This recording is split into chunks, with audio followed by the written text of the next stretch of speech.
véritablement quels sont nos amis les vrais, et pas ceux qui assortissent leur vente de masques.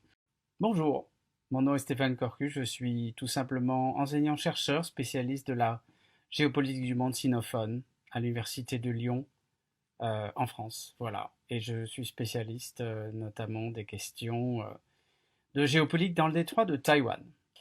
Et j'entendais il y a quelques jours à la télévision française un journaliste à une heure de grande envoie des masques à l'Europe ou dans une autre région du monde. On parle d'envoi.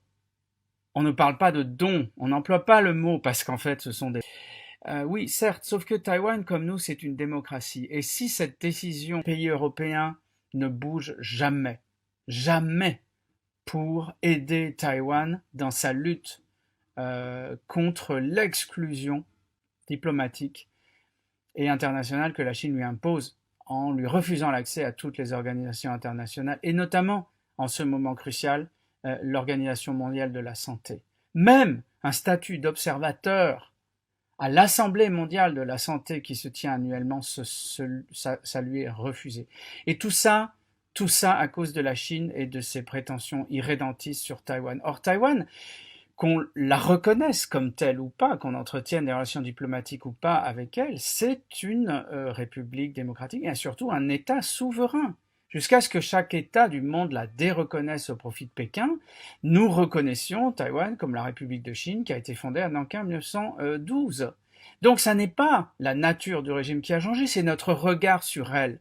Avant 1964 pour la France, nous reconnaissions la République de Chine, celle de Chiang Kai-shek, qui s'est repliée à Taïwan en 1949. Après 1964, nous ne la reconnaissons plus. Ça ne veut pas dire qu'elle n'existe plus.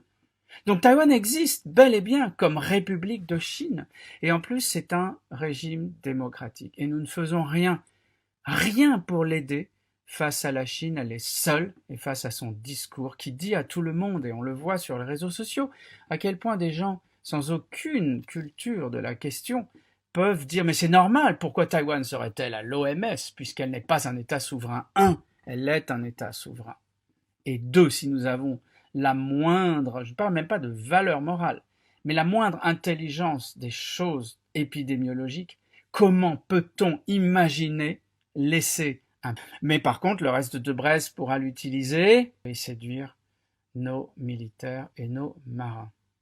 Alors, peut-être qu'il est temps aujourd'hui de savoir quels sont nos vrais amis et de voir que Taïwan, qui n'a sorti son don d'aucune précondition, est un partenaire fiable, une démocratie, un égal qu'il est temps d'aider avant qu'il ne soit trop tard.